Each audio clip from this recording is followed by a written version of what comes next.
दोस्तों स्वागत है आप सभी का। जल्दी से सभी लोग आ जाइए, फिर स्टार्ट करते हैं आज की क्लास। आप सभी लोगों का बहुत बहुत स्वागत। कुछ टेक्निकल दिक्कत की वजह से एक आध मिनट लेट हो गया, ऊपर नीचे होता रहेगा। आगे भी देखिए टेक्निकल चीजें हमारे हाथ में नहीं है, पर हाँ देखिए यहाँ अगर थोड़ा समय लग जाता है तो हम तो आपका समय बचवा ही रहे हैं ना, ठीक है। तो थोड़ा सा कोऑपरेट करना है हमेशा, है ना। तो आज स्टार्ट करते हैं। देखिए एमजी कॉन्सेप्ट का एप्लीकेशन, एमजी कॉन्सेप्ट हमने पढ़ा था, ठीक है। Happy Janmashtami to all of you. Class भाई शुरू हो गई है ना। चलिए चलिए, बहुत बढ़िया भाई, नमस्कार सभी को, नमस्कार। ठीक है, अब बातें ज्यादा नहीं करेंगे, चीजें ज्यादा सीखेंगे, है ना। आप लोगों ने मेरे साथ, आप लोग मेरे साथ जुड़े हैं, एमजी कॉन्सेप्ट परिवार में जुड़े हैं, इस विश्वास के साथ जुड़े हैं कि आपके अंदर एक बहुत अच्छा बदलाव आएगा, चाहे वो कैलकुलेशन को लेकर हो, चाहे वो सोच को लेकर हो, चाहे वो क्वेश्चन को लेकर हो, ठीक है। साथ के साथ सिलेक्शन आपको मिलने की उम्मीद है कि आप जुड़े हैं मेरे साथ, तो सिलेक्शन भी मैं दिलवाऊंगा आपको। मेरी पूरी कोशिश रहेगी 200% कि आप लोगों का सभी का सिलेक्शन हो, बट जो कमियां रह जाती हैं हम उस पर आज जरूर काम बात करेंगे। जैसे मैंने लास्ट क्लास में बोला था आपसे, पहला क्वेश्चन है आपके सामने ये, ठीक है। ये फर्स्ट क्वेश्चन है आपके सामने। 76 रुपए की एक राशि को इस तरीके से बांटा गया कि ए को बी से 7 रुपए अधिक मिलते हैं, बी को सी से 6 रुपए अधिक मिलते हैं। प्रत्येक का हिस्सा बताइए कितना होगा, ठीक है। बहुत ध्यान से समझिएगा। अब इसमें करने वाली गलती बच्चा जो करता है, पहला मेथड ए बी सी, ठीक है। अगर ए को बी से 7 रुपए अधिक मिलते हैं, बी को सी से 6 रुपए अधिक मिलते हैं, ये एक्स प्लस 6, ये एक्स प्लस 13, जो बेसिक बात है, तीनों को मिलाकर 3x प्लस 19, ठीक है, बराबर हो गया किसके, 76 के। 76 में से आप 19 घटाएंगे 57 आ जाएगा। एक्स की वैल्यू कितनी आ जाएगी, 19, ठीक है। तो x की वैल्यू 19 आ गई आपकी। अब आप देखते हैं x की वैल्यू 19 आ गई तो ये कितना आ गया, 25 आ गया, ठीक है। रेशियो ऑफ देयर शेयर आपको बताना है 19, 25 और 32। तो 19, 25 और 32 कहां पर है, बी ऑप्शन में है। बी ऑप्शन आपका आंसर हो जाएगा, ठीक है। एक तरीका हो गया, ये बिल्कुल बेसिक तरीका मैंने बताया। अब मैं दूसरे तरीके पे आता हूं, बात समझिएगा ध्यान से, ध्यान से बात समझनी है। अब मैं सीधा सीधा देखता हूँ कि यार ये एक्स के लफड़े में क्यों पढ़ना, मैं उसे डायरेक्ट नहीं कर सकता, डायरेक्ट कर सकते हैं। आइए दूसरा तरीका देखते हैं। मैं ये वाला मेथड हटा देता हूँ,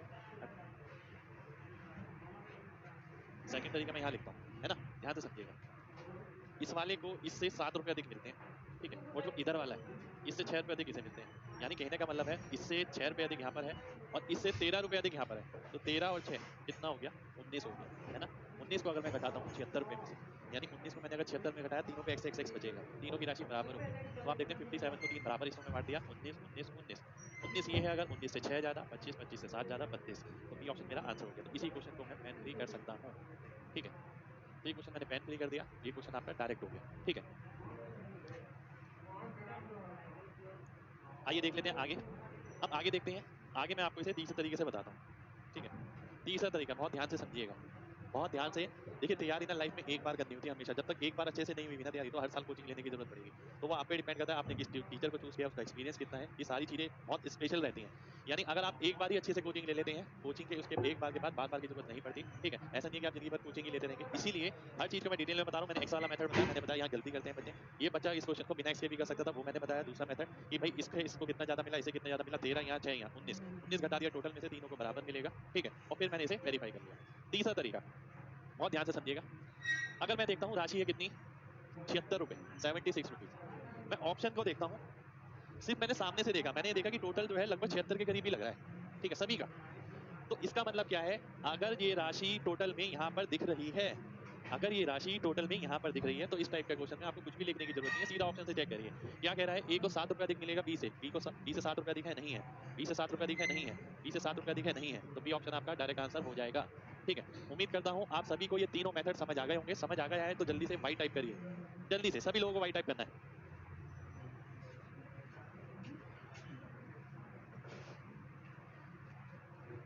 भाई। चैप्टर ही स्टार्ट हो गया अब रेशियो का। चलिए बहुत बढ़िया, बहुत बढ़िया, बहुत बढ़िया, बहुत बढ़िया। सेकंड मेथड एक बार दोबारा से बताता हूँ, बात ध्यान से समझिएगा, बहुत ध्यान से समझनी है यार। आप देखिए, मैं मान लेता हूँ ये तीन चीजें हैं यहाँ पर, ठीक है। एक ये, एक ये, एक ये x है, ये कितना है, x प्लस 6, ये कितना है, x प्लस 13। तो 13 ज्यादा है इसके पास, इस पे 6 ज्यादा है। 13 और 6 मैं दोनों से ले लूं तो क्या बचेगा, x x x बचेगा। 13 और 6 कितना होता है, 19 होता है। 19 का मतलब क्या हो गया, 19 मेरे को टोटल में से अगर घटा देता हूं तो तीनों में x x x बचेगा। तो 19 आपने 76 में से घटाया, 57 बचा, तीनों को बराबर बांट दिया, 57 को 3 हिस्सों में बांटे हैं, 19 19 19। पर 19 से 6 ज्यादा यहाँ पर था तो 19 और 6 25, 25 से 7 ज्यादा यहाँ पर था तो 25 और 7 32, है ना। चलिए नेक्स्ट क्वेश्चन पर आते हैं, चलिए आगे बढ़ते हैं। फर्स्ट मेथड क्या था? देखिए फर्स्ट मेथड ये है कि अगर इसे x मिल रहा है, इसे कितना x + 6, इसे कितना मिलेगा? इससे 7 ज्यादा। अगर मैं इन तीनों का टोटल करता हूँ तो ये आ जाएगा, किसके बराबर आएगा? इसके x की वैल्यू निकालेंगे 19 आ जाएगा। x की वैल्यू अगर 19 आ गई तो ये 19, ये 25, ये 32। ठीक है, तो तीनों मेथड हो गए आपके, है ना। चलिए लास्ट वाला मेथड ही बेस्ट है। देखिए मैं फैक्ट बात बताऊं, लास्ट वाला मेथड ही आपका बेस्ट है। कमेंट दिख रहा है, सभी का दिख रहा है भाई। ठीक है, आइए देख लेते हैं। 13 और एक्स्ट्रा समझ नहीं आया? आप अगर इधर देखिए बहुत ध्यान से, अगर मैं ये 13 और 6 ये घटा देता हूँ तो क्या मिल रहा है? x x x मिल रहा है ना, तीनों को बराबर मिल रहा है। तो 13 और 6 कितना हो गया? 19। 19 में किस में से घटा देता हूँ? टोटल में से। तो 76 में से अगर मैं 19 घटाऊंगा तो तीनों को बराबर मिलेगा, बराबर यानी x x x मिलेगा। तो मैंने 57 के 3 हिस्से किए तो 19 यहाँ आ गया, 19 यहाँ आ गया, 19 यहाँ आ गया। तो ये 19 हो गया, ये कितना होगा? 19 + 6 25 हो जाएगा, 19 + 13 32 हो जाएगा। ठीक है, अगले क्वेश्चन पर आते हैं। अगला क्वेश्चन है आपके सामने ये नेक्स्ट क्वेश्चन है आपके सामने। बहुत ध्यान से समझिएगा, एक बार ही समझना है भाई। सबका कमेंट दिख रहा है, बिल्कुल टेंशन मत लीजिए। ठीक है, पूरे मेथड समझ आ गया, चलिए बहुत बढ़िया भाई। अगला क्वेश्चन है आपके सामने ये। अब देखिए चीजें जिस हिसाब से है ना, आपको उस हिसाब से समझना पड़ेगा।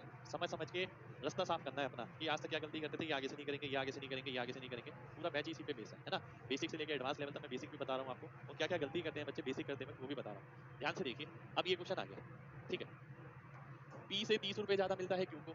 अगर मैं पहला तरीका ये अपनाता अपना पी क्यू और आर, अगर इसे एक्स मिलता तो इसे एक्स + 30 मिलता। ठीक है, आर को 60 रुपए अधिक क्यू से, तो इससे 60 रुपए अधिक यानी एक्स + 90 हो गया। अब टोटल हो जाता 3x + 120 बराबर हो जाता 300 के। और आप बोलते 3x की वैल्यू 180 है और x की वैल्यू 60 आ गई। फिर आप बोलते ये 60 है अगर, तो ये 90 हो गया, 90 है तो ये 150 हो गया। फिर आप इसे काट देते 30 से 2 3 और 5, ये आपका आंसर हो जाता। ठीक है, पर ऐसा किया तो क्या किया? मेन बात ये है, पेपर में इतना थोड़ी बनाना होता है यार। ये तो बेसिक है जो 5th 6th 7th 8th class के बच्चों को बताया जाता है। तो ये सोल्यूशन तो हमें वैसे ही नहीं करना। ठीक है, अब मैं इससे आगे बढ़ता हूँ। मैंने कहा भाई ये तो आपको करना नहीं है, आपको किस तरीके से करना है। मैं सेकंड मेथड पे आता हूँ। अभी अभी सिखाया आपको, आपने देखा ये कितना ज्यादा है? 30 ज्यादा है। ये आर कितना ज्यादा है? 60 ज्यादा है। पर 60 किससे ज्यादा है? क्यू से ज्यादा है। हमें तो पी से कंपेयर करना है, क्योंकि यहाँ पे हम पी से कंपेयर कर रहे हैं। तो पी से कितना ज्यादा होगा? 90 ज्यादा होगा। तो 90 वो हो गया और 30 हो गया 120। ठीक है, 120 घटा देंगे किसमें से? 300 में से। अगर मैं 300 में से 120 घटाता हूँ तो बचेगा क्या? 180। 180 को 3 बराबर हिस्सों में बांटता हूँ तो मैं देखता हूँ 60 60 60। ठीक है, ये पी है, ये क्यू है, ये आर है। क्यू को इससे 30 रुपए अधिक, तो ये कितना हो जाएगा? 60 + 30 90 हो जाएगा। ठीक है, इसको इससे 60 रुपए अधिक यानी 150 हो जाएगा। तो आप बोलते हैं 60 90 और 150 यानी 30 से काटते हैं 2 3 और 5 आ जाएगा। ये आपका आंसर हो जाएगा। ठीक है, ये आपका दूसरा तरीका हो गया। अब मैं आता हूँ तीसरे तरीके पे, बात समझिएगा ध्यान से। पहला तरीका भी आपके सामने है, दूसरा तरीका भी आपके सामने है। मैं आता हूँ तीसरे तरीके से, और तीसरे तरीके से ही आपको इसे करना है। पिछली बार मैंने आपको क्या बताया था? पिछले क्वेश्चन में देखिए एग्जामिनर क्या क्या करता है, आपको हर चीज को बारीकी से समझना पड़ेगा। पिछले क्वेश्चन में हमने देखा जो राशि थी ना 76 रुपए, वो यहाँ टोटल करके दिख रही थी, है ना।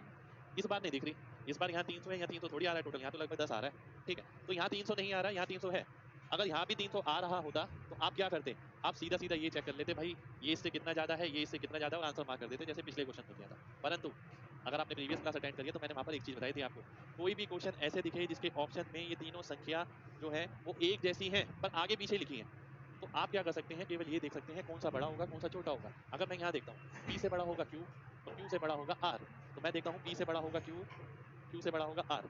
तो नंबर कौन से हैं? 2 3 5, तो ये 2 होना चाहिए, 3 होना चाहिए, 5 होना चाहिए। बी ऑप्शन मेरा आंसर होना चाहिए। ठीक है, मैं अगर इस क्वेश्चन को करता तो मैं इस मेथड से करता, क्योंकि ये थर्ड मेथड, इसमें मेरे को पेन लगाने की जरूरत नहीं पड़ेगी। ठीक है, चलिए बहुत बढ़िया भाई, बहुत बढ़िया, बहुत बढ़िया। हाँ, साइकोलॉजी से मैंने बताया था आपको कल करना है।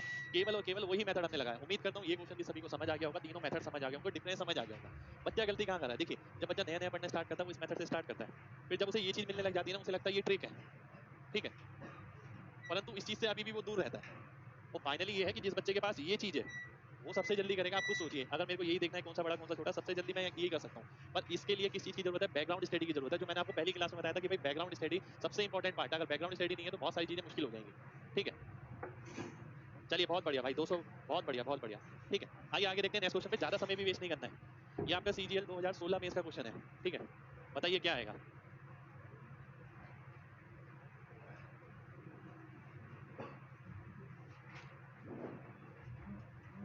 भाई नोट्स बनाने की तो जरूरत नहीं है, आप डायरेक्ट समझिए और मुझसे प्रैक्टिस करिए, क्योंकि क्लासेस आपके पास हैं। ठीक है, तो नोट्स बनाने की इतनी जरूरत नहीं है मेरे ख्याल से।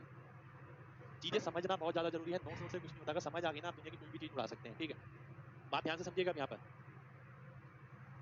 रेशियो ऑफ स्पीड ऑफ तीन रेसर हैं जिनकी स्पीड का अनुपात आपको दे रखा है, आपको निकालना है उसके समय का अनुपात। आपको पता लग गया स्पीड का रेशियो क्या हो गया? 3 4 6, है ना। बहुत ध्यान से समझिएगा, एक अच्छी बात भी समझाऊंगा आपको। टाइम क्या होता है? Speed equal to distance upon time होता है।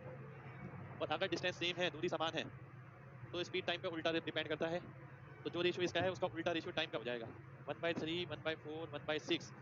ठीक है, अब इसे सॉल्व करने के लिए आप क्या करते हैं, इसे सॉल्व करने के लिए आप एलसीएम लेते हैं, एलसीएम लेते हैं तो 12 आ गया। 12 कब बनेगा, जब 12 12 12, तो 4 बारी में जाएगा, अगला 3 बारी में जाएगा, उससे अगला 2 बारी में जाएगा। तो आप क्या बोलेंगे, सी ऑप्शन मेरा आंसर हो जाएगा। ठीक है, पर ऐसा किसने नहीं किया, मेन बात ये है, बात समझिएगा।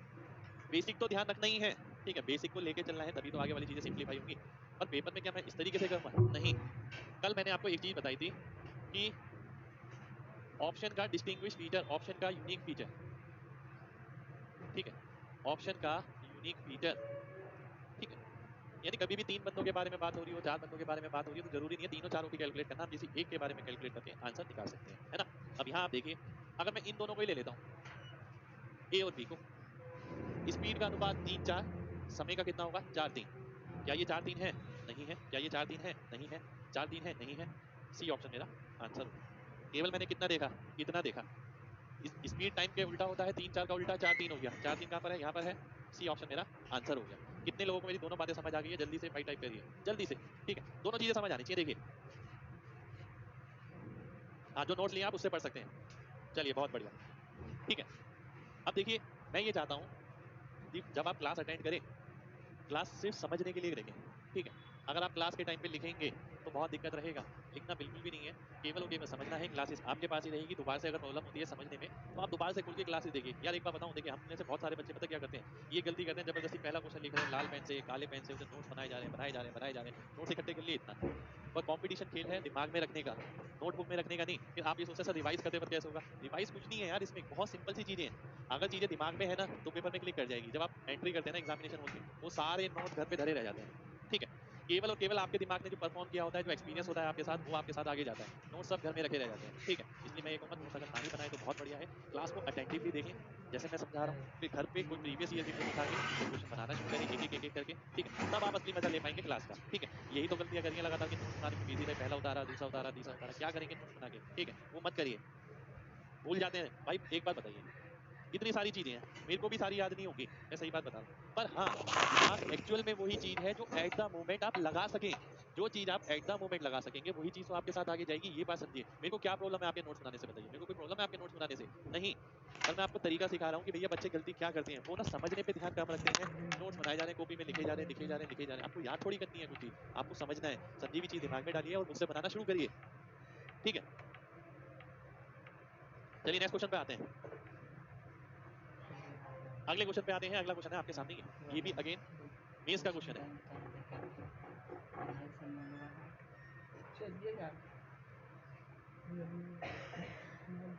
कोई दिक्कत नहीं है भाई, आ जाइए, लेट हो गए तो सब कुछ पढ़ाऊंगा यार, बिल्कुल टेंशन मत लीजिए। आपने भरोसा करा है ना, भरोसा करो तो किसी पे आंख बंद करके करो, ठीक है। आधा अधूरा भरोसा हमेशा खतरनाक रहता है, पूरा भरोसा रखिए, सब कुछ करा के भेजूंगा। आइए देख लेते हैं। 3 व्यक्ति ए बी और सी कुल लाभ को इस प्रकार से बांटते हैं कि एक हिस्से का 2 गुना, ठीक है, एक हिस्से का 2 गुना 3 गुना, एक हिस्से का 3 गुना, ये हिंदी में मिसिंग है, बी के हिस्से के 2 गुना के बराबर है और सी के हिस्से के 12 गुना के बराबर है ना। बात समझिएगा ध्यान से।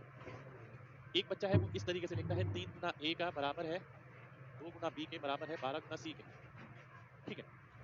उसके बाद क्या करता है, उसके बाद वो एलसीएम लेता है। एलसीएम जब लेगा तो देखेगा ये 12 आएगा, 12 के लिए क्या करेगा, ए की वैल्यू क्या आनी चाहिए 4, बी की क्या आनी चाहिए 6, सी की क्या आनी चाहिए 1, ठीक है। इस बच्चे ने भी ये क्वेश्चन मान लेते हैं 7 से 8 सेकंड में करा, ठीक है। वहीं एक दूसरा बच्चा क्या करता है, ध्यान से समझिएगा, अगर बात ध्यान से समझिए, बहुत इंपॉर्टेंट बात है, ठीक है। अगर वो बोलता है, कोई ये बोलता है कि 5 गुना ए का इक्वल है 7 गुना बी के, बहुत ध्यान से समझिएगा, यहाँ पर एक बहुत महत्वपूर्ण बात बता रहा हूँ, आगे लगातार ही। अगर बीच में इक्वल्स आ जाता है, जैसे यहाँ इक्वल लिखा है, तो ये जो वैल्यू है वो इसकी हो जाती है, ये वाली जो वैल्यू है वो इसकी हो जाती है। यानी कि यहाँ पर अगर देखिए ये वैल्यू इसकी हो गई, ये वाली वैल्यू इसकी होगी, हमेशा ध्यान रखिए, इसके लिए लिखने की जरूरत बिल्कुल भी नहीं है। अगर बीच में इक्वल आ गया, इक्वल टू के बाद वाली वैल्यू पहले वाले की हो जाएगी, इससे पहले वाली वैल्यू बाद वाले की हो जाएगी। बी की वैल्यू 3 हो गई, ए की 2, मैं देखता हूँ 2:3, ये नहीं है, 2:3 नहीं है, 2:3 नहीं है, सी ऑप्शन मेरा आंसर आ जाएगा। ये 3 सेकंड 5 सेकंड में हो जाएगा, तो सेकंड सेकंड से ही घड़ा भरता है। देखिए क्वेश्चन का सोल्यूशन इसका भी छोटा है, मैं ही नहीं कह रहा इसका बड़ा है, पर ये और छोटा हो सकता है, जरूरी नहीं है आपको पूरा पढ़ना पड़े, क्योंकि बीच में इक्वल आ रहा है, सीधा देखिए 2 उधर देखिए 3, 2 3 किसमें है, इस ऑप्शन में, ये ऑप्शन आपका सीधा आंसर हो जाएगा, ठीक है। चलिए बहुत बढ़िया भाई, बहुत बढ़िया। वापस बताऊं, चलिए एक बार दोबारा से देख लेते हैं, बहुत ध्यान से देखिएगा। 3 टाइम ए का बराबर है 2 टाइम बी के। इससे आगे बढ़ने से पहले मैंने देखा ए की जगह 2, बी की जगह 3, ए की जगह 2, बी की जगह 3, 2 3 2 3, ये 4 6 है, इसका मतलब 2 3 है। तो ये मैंने चेक कर लिया और इसी से मैंने आंसर मार्क कर दिया। तो हमेशा ध्यान रखना है एक चीज, कभी भी किसी सेंटेंस के बीच में इक्वल्स टू लिखा हो, ठीक है, क्योंकि आगे बहुत जगह यूज होना है, तो इसके बाद वाली चीज पहले वाले की वैल्यू हो जाती है, इससे पहले वाली चीज बाद वाले की वैल्यू हो जाती है। आगे बढ़ते हैं, इसके लिए लिखने की जरूरत नहीं पड़नी चाहिए आपको। चलिए बहुत बढ़िया बहुत बढ़िया। 33 प्लस 1/3 का डीएस, 33 प्लस 1/3 का भाई डीएस निकाल ही नहीं सकते, अप्रोक्सीमेट वैल्यू है। अभी आगे आगे देखते रहिए भाई, एग्जाम में कैसा आएगा और कैसा नहीं आएगा। सी सी, आइए देख लेते हैं, बहुत ध्यान से देखिए। अब आते हैं हम अपने कॉन्सेप्ट पर, यानी एमजी कॉन्सेप्ट पर, जो हम लगातार मैं आपको जिक्र करता आया हूँ कि भाई एमजी कॉन्सेप्ट आपको पता होना चाहिए। तो आप ध्यान से देखिए इस क्वेश्चन को, बहुत ध्यान से समझिएगा। पहला तरीका जो बिल्कुल बेसिक हम बचपन में करते थे, 3x 8x, ठीक है, और दोनों का मिलाकर कितना हो गया 115, यानी 8x माइनस 3x 115 के बराबर है। आप बोलेंगे 5x बराबर हो गया 115 के, ठीक है, x बराबर हो गया 23 के। आपको क्या निकालना है, smaller of to number 3x निकालना है, 3x हो गया 69 के। ये हम बचपन में पढ़ते थे। फिर जब आपने कोचिंग कोचिंग लेना शुरू किया ना, आपको ये बताया गया कि भाई ये देखिए, छोटा तरीका क्या होता है, यूनिटरी मेथड लगा दिया। ये क्या है, एक तरीके से x निकालना, यानी एक यूनिट की वैल्यू निकालना, ठीक है। आपसे बोला गया देखिए 3:8 है ना, इसका अंतर की वैल्यू दे रखी है, 8 और 3 का अंतर कितना हो गया 5 यूनिट, और 5 की वैल्यू कितनी दे रखी है 115, 1 की वैल्यू कितनी आएगी 23 आ जाएगी। आपको किसकी निकालनी है, 3 की निकालनी है, तो ये आपकी 69 हो जाएगी। ये चीज ऐसे बदल गई, ठीक है, ये चीज ऐसे बदल गई। पर ये छोटे क्वेश्चन में तो चलो सिंपल रहती थी, पर जब क्वेश्चन बड़ा आया था यूनिटरी मेथड में भी काम करना मुश्किल हो जाता है, कैलकुलेशन मुश्किल हो जाती है। फिर आपको ये बताया गया कि भाई ये एक तरीका है, ये दूसरा तरीका है। अगर मैं तीसरे तरीके पे आता हूँ, तीसरा तरीका मेरा ये कहता है, मैंने एमजी कॉन्सेप्ट आपको पढ़ाया, मैंने ये बात बोली कि भाई अगर डिफरेंस की बात करें, इसका डिफरेंस कितना है 5, और ये नंबर 5 से भाग भी हो रहा है ना, तो मैं ये बोलूंगा छोटा नंबर अगर आपको निकालना है, छोटा नंबर क्या है 3 है, तो ऐसा ऑप्शन देखिए जो 3 से भाग हो जाए, 3 का मल्टीपल, तो जो 3 का मल्टीपल होगा वो आंसर हो जाएगा, कुछ भी कैलकुलेट करने की जरूरत नहीं है। आप देखते हैं 3 से नहीं जाएगा, ये भी नहीं जाएगा, ये भी नहीं जाएगा, सी ऑप्शन आपका आंसर हो जाएगा, ठीक है। आप में से कई बच्चे बोलेंगे कि सर 2 ऑप्शन होते तो, अब मैं धीरे धीरे करके बढ़ाऊंगा, मैं आपको ये दिखाऊंगा 2 ऑप्शन होते तो आपको क्या करना है, 3 ऑप्शन होते तो क्या करना है, 4 ऑप्शन होते तो भी आपको क्या करना है, ठीक है। तो कंप्लीट नॉलेज लेनी है आपको। ये बेसिक मेथड बिल्कुल, ये कन्वेंशनल मेथड को कोचिंग ट्रेंड में चेंज करके ये यूनिटरी मेथड बना दिया गया, ठीक है। यूनिटरी मेथड हम यूज करेंगे पर जरूरी नहीं है हर जगह यूज करना, ठीक है, पर बताया इस तरीके से जाता है, मैंने आपको ये बता दिया। तीसरा तरीका है एमजी कॉन्सेप्ट आप लगाते हैं, ठीक है, 3 का मल्टीपल आपका आंसर हो जाएगा। उम्मीद करता हूँ तीनों ही मेथड सभी को क्लियर होंगे, ठीक है। चलिए बहुत बढ़िया भाई, 2 3 4 सारे ऑप्शन ले लूंगा मैं अभी, देखिएगा धीरे धीरे आगे, ठीक है। आप ये देख सकते हैं, आप कह रहे हैं कि भाई इसमें डीएस लगा सकते हैं, हाँ डीएस आप लगा सकते हैं, क्यों नहीं लगा सकते, ठीक है, पर डीएस लगाने की जरूरत यहाँ पर नहीं है क्योंकि कैलकुलेशन है ही नहीं आपकी, ठीक है, वैसे लगा सकते हैं। नेक्स्ट क्वेश्चन पे आते हैं, नेक्स्ट क्वेश्चन है आपका ये, दो संख्या का अनुपात ये है, पहली संख्या में से दो, नहीं हिंदी में क्वेश्चन गलत है, केवल इंग्लिश में पढ़ना है आपको, हिंदी वाला क्वेश्चन गलत है, ठीक है, हिंदी किसी और का लिख दिया गया लग रहा है, कोई दिक्कत नहीं है, इंग्लिश भी सिंपल है, बहुत ध्यान से मैं रिपीट कर देता हूँ। दो पूर्णांक संख्या है जिनका गुणनफल 1575 है, उनका अनुपात ये है, छोटी संख्या क्या होगी। अब तरीका क्या कहता है, तरीका ये कहता है कि भाई 9 सत्ते क्या होता है 63, 63 एक्स स्क्वायर की वैल्यू कितनी आ गई 1575। अब मैं 1575 को 63 से भाग करता हूँ, अब मेन बात समझिए, 1575 को 63 से भाग करना है, ठीक है, लास्ट में क्या आ रहा है 5 आ रहा है, 5 तो आएगा ही आएगा, ठीक है। कितनी बारी में जा सकता है ये, 3 बारी में तो नहीं जा सकता, 2 बारी में जाएगा, तो मैंने सीधा 25 लिख दिया।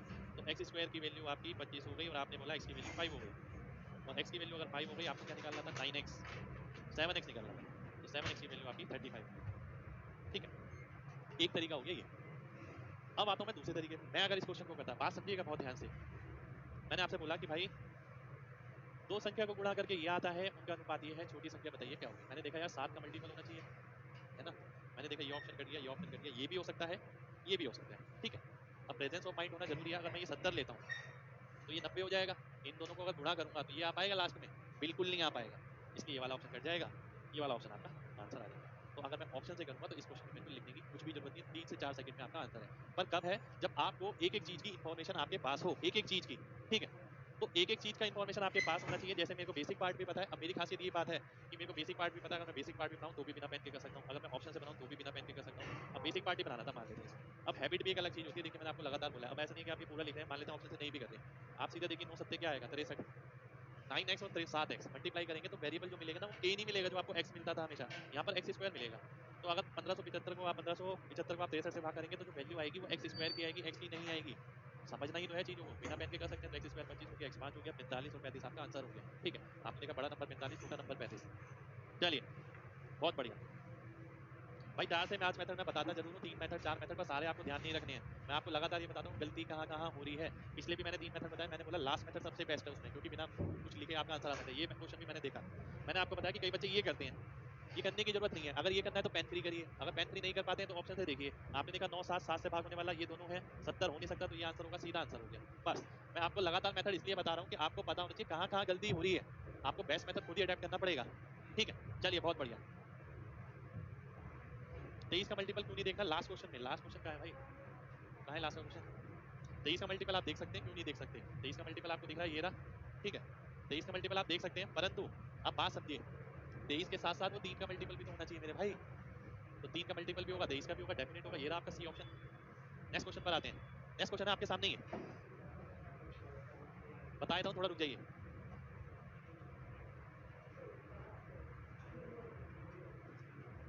दो संख्या का अनुपात 2:3 है, दो घटा दिया गया पहले में से, दो जोड़ दिया गया दूसरे में, अनुपात हो गया 1:2।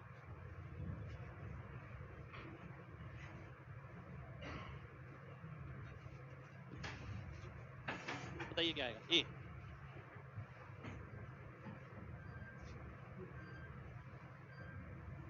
आइए देख लेते हैं, बहुत ध्यान से समझिएगा। मैं पहला तरीका लेता हूँ, बहुत ध्यान से देखिएगा। पहला तरीका अगर मैं लेता हूँ, पहला तरीका कहता है 2:3 है, इसमें से 2 घटाया गया और इसमें 2 जोड़ दिया गया, तो अनुपात हो गया 1:2। ठीक है, अब बहुत ध्यान से ना, यहाँ पर एक बात समझाने वाला हूँ, बात समझिएगा। जैसे कई बच्चे कंफ्यूज से रहते हैं, कंफ्यूज से क्यों रहते हैं यार? बहुत बेसिक सी चीज देखें ना। अगर मैं ये x लेता हूँ, ये y लेता हूँ, ठीक है, पहला केस, अगर दोनों जगह मैं a ऐड करता हूँ, ठीक है, तो क्या रहेगा? डिफरेंस सेम रहेगा। अगर मैं दोनों जगह a सब्ट्रैक्ट करता हूँ तो क्या रहेगा? डिफरेंस सेम रहेगा। ठीक है, अगर मैं एक जगह ऐड करता हूँ, एक जगह सब्ट्रैक्ट करता हूँ, तो क्या सेम रहेगा? सम सेम रहेगा, टोटल। ठीक है, सीधी सी बात है, आप हैं और मैं हूँ, ठीक है, आपकी जेब में कुछ पैसे हैं, मेरी जेब में कुछ पैसे हैं, दोनों की जेब से अगर 10 का नोट निकाल लिया गया तो दोनों का अंतर समान रहेगा। दोनों की जेब में 10 का नोट डाल दिया गया, अंतर तो भी समान रहेगा। मेरी जेब से 10 का नोट निकाला और आपकी जेब में 10 का नोट डाल दिया, तो क्या होगा? तो टोटल सेम रहेगा। तो इस बात के लिए तो बिल्कुल कंफ्यूजन की जरूरत नहीं है, पहले आपको ये पता होना चाहिए, है ना? अब मैं आगे बढ़ता हूँ। अब आप देखते हैं 2:1, 3:2। अब कुछ बच्चे इसमें इस तरीके से करते हैं कि 2:3 है, यानी टोटल 5 है, टोटल कितना है? 3 है, परंतु टोटल सेम रहना चाहिए। ठीक है, अब टोटल अगर सेम रहना चाहिए तो आप क्या करते हैं? इसे 5 से गुणा कर देते, 3 से गुणा कर देते हैं, इसे 5 से गुणा कर देते हैं। इसे 3 से करते हैं तो 6 ये हो गया, 9 ये हो गया। इसे अगर 5 से करते हैं, 5 ये हो गया और 10 ये हो गया। आप देखते हैं यहाँ पर 1 यूनिट कम हो गई, यहाँ 1 यूनिट बढ़ गई, और इस 1 यूनिट की वैल्यू कितनी दे रखी है? 2 दे रखी है। ठीक है, आपसे क्या पूछा है? सम ऑफ द नंबर्स, नंबर्स का सम यानी 15 यूनिट की वैल्यू निकालनी है। कितनी आ गई? 30 आ गई। ठीक है, ये आप करते हैं, पर ऐसा किसने नहीं किया? मेन बात ये है, आप अगर सोचें कि ये शॉर्टकट तरीका है, ये शॉर्टकट तरीका आपकी नज़र में है, सिलेक्शन पॉइंट ऑफ व्यू से देखें तो मुझे इसमें ये शॉर्टकट नहीं दिखता है। ठीक है, आपको जरूर लग रहा होगा कि भाई शॉर्टकट है, पर ये शॉर्टकट नहीं है। ठीक है, तो कई क्वेश्चन ऐसे होंगे जिसमें यूनिटरी मेथड आपका शॉर्टकट नहीं रहता है। ठीक है, मेथड कौन सा याद रखना है? देखिए, मेथड आपको अडेप्ट करना पड़ेगा धीरे धीरे करके। कुछ क्वेश्चन ऐसे होंगे जो यूनिटरी मेथड से होंगे, कुछ क्वेश्चन ऐसे होंगे डायरेक्ट देखे जा सकते हैं। जैसे कि ध्यान से देखिएगा, दो संख्या का अनुपात ये है, इसका टोटल कितना हो गया? 5, यानी वो टोटल जो है 5 से भाग होना चाहिए था। एक ऑप्शन ये कटा, एक ऑप्शन ये। ठीक है, बाद में क्या बोल रहा है? सम कितना हो गया? 1:2। अब आपको ये पता है कि जो सम है ना वो अभी भी उतना ही रहेगा जितना पहले था, तो अब वो 3 से भाग होना चाहिए, तो 3 से ये वाला भाग नहीं हो रहा है, ये ऑप्शन मेरा आंसर हो गया। एक बच्चे ने ऐसे आंसर किया और एक बच्चे ने ऐसे आंसर किया, दोनों के रिजल्ट में फर्क आपको मिलेगा ही मिलेगा। ये चीज इसलिए आपको बताई जा रही है क्योंकि ये चीज आपके माइंड में बैठी हुई है बिल्कुल। ठीक है, ये चीज हर क्वेश्चन में काम नहीं कर सकती। अगर आप सोचें कि एक चीज ऐसी सीख लें जो हर जगह काम करेगी, वैसा नहीं हो सकता। आपको धीरे धीरे करके डिसीजन मेकिंग एबिलिटी बनानी पड़ेगी, खुद डिसाइड करना पड़ेगा इस क्वेश्चन को मुझे कैसे करना है ना? चलिए बहुत बढ़िया भाई, मैं आपका मैसेज पढ़ रहा हूँ विवेक, सभी का मैसेज पढ़ रहा हूँ। एक बार और बहुत ध्यान से समझिएगा, ये चीज मैंने आपको समझा रखी है। मैंने बोला कि इसका टोटल सेम होना चाहिए था, यहाँ पर आपने देखा 5, यहाँ पर आपने देखा 3, टोटल सेम करा, 3 से गुणा करके 5 से गुणा करके ऐसे करने पर ये हो गया, जो अंतर आया 1 यूनिट 1 यूनिट। तो आपने ये देखा जो 1 यूनिट 1 यूनिट की वैल्यू 2 के बराबर है, 15 यूनिट की वैल्यू कितनी होगी? अगर मैं यहाँ पर आता हूँ, मैंने देखा 5 से भाग होना चाहिए, 2 ऑप्शन कट गए। मैं देखता हूँ टोटल तो अभी भी सेम रहना चाहिए, तो 3 से भी भाग होना चाहिए, तो ये भी कट गया, ये ऑप्शन मेरा आंसर हो गया, है ना? अलग अलग वैल्यू भाई बताई तो रहा हूँ मैं आपको, अभी आगे देखते रहिए, बहुत सारी चीजें बची हैं, बिल्कुल टेंशन मत लीजिए। कोई क्वेश्चन के साथ मैं भेजूंगा कि आपको, आप कुछ सोचिए, आपने भरोसा किया ना, आराम से देखिए आगे धीरे धीरे करके कैसे कैसे चीजें फैलती हैं। अगला क्वेश्चन आगे, प्रैक्टिस के लिए आपको प्रीवियस ईयर की बुक लेनी है भाई, किरण की बुक ले लेना, कोई दिक्कत नहीं है। बताइए क्या आएगा। यदि दो संख्या का अनुपात ये है, 8 ऐड किया जाता है प्रत्येक में, तो ये हो जाता है।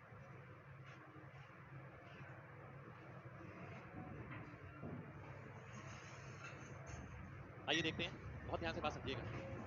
2:3 है, ठीक है, 3:4 हो जाता है जब 8 ऐड किया जाता है दोनों, ठीक है। जब दोनों में 8 ऐड किया जाता है, सीधी सी बात है, दोनों में अगर सेम चीज ऐड होगी तो अंतर समान रहेगा। अंतर मैं यहाँ पर भी देखता हूँ एक है, अंतर मैं यहाँ पर भी देखता हूँ एक है, ठीक है। तो अंतर तो सेम है, वही हमें चाहिए था। और यहाँ पर हम देखते हैं एक यूनिट बढ़ गई, तो ये एक यूनिट 8 को रिप्रेजेंट कर रही है। आपको क्या निकालना है, सम ऑफ नंबर्स, ठीक है। इस तो 5 को अगर आप देखते हैं, 5 यूनिट की वैल्यू कितनी होगी, 5 8 40, यानी सी ऑप्शन आपका आंसर सीधा सीधा हो गया, ठीक है। तो 40 आपका आंसर हो जाएगा। अब ये क्वेश्चन सिंपल था बिल्कुल, ठीक है। यानी आप यहाँ पर सीधा देख सकते थे, 2:3 है, 3:4 है, 8 ऐड किया गया, अंतर सेम रहेगा। अंतर यहाँ पर भी एक है, यहाँ पर भी एक है, इसलिए कुछ करने की जरूरत ही नहीं है। आप देखिए, 1 यूनिट की वैल्यू 8 हो गई, 5 यूनिट की वैल्यू 40 हो गई। और ये बहुत सिंपल सा हो सकता था, आप अगर ध्यान से देखें। 2:3 में है, सम ऑफ नंबर निकालना है आपको, 5 से भाग होना चाहिए। आप देखते हैं चारों ऑप्शन 5 से भाग होते हैं। अब धीरे धीरे जैसे आप पढ़ेंगे, मैंने आपसे बोला था ना, ऐसा क्वेश्चन भी करेंगे जिसमें चारों ऑप्शन एक जैसे होंगे। अब ध्यान से समझिएगा यहाँ पर। अब आगे क्या देखता है, आगे क्या बोलता है वो, अगर इसके अंदर 8 ऐड किया जाता है प्रत्येक में, मेरे पास दो संख्या थी, एक ये एक ये, 8 मैंने इस वाली में ऐड किया, 8 इसमें ऐड किया, तो टोटल में कितना ऐड हो गया, 16 ऐड हो गया। 16 ऐड होने के बाद देखिए, पहले ये 2:3 में थी, इसके अंदर 16 ऐड किया, तो अब इसमें हो गई, अब हो गई 3:4 में। तो कहने का मतलब है अब जो टोटल आएगा वो 7 से भाग होना चाहिए। तो मैं देखता हूँ 16 जोड़ता हूँ तो 26 आ गया, 7 से भाग नहीं होगा। 16 जोड़ता हूँ 56 आ गया, 7 से भाग हो जाएगा। 16 जोड़ता हूँ 116 आ गया, 7 से भाग नहीं होगा। 16 जोड़ता हूँ 96 आ गया, 7 से भाग नहीं होगा। तो मैं बोल पाऊंगा कि भाई सी ऑप्शन मेरा सीधा आंसर आएगा, ठीक है।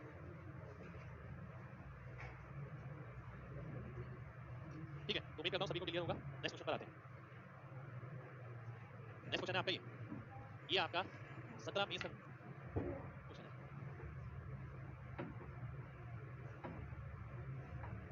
ठीक है, अभी मैं सोच रहा था मेंस का क्वेश्चन हो सकता है। चलिए, बहुत बढ़िया बहुत बढ़िया, आगे बढ़ते हैं।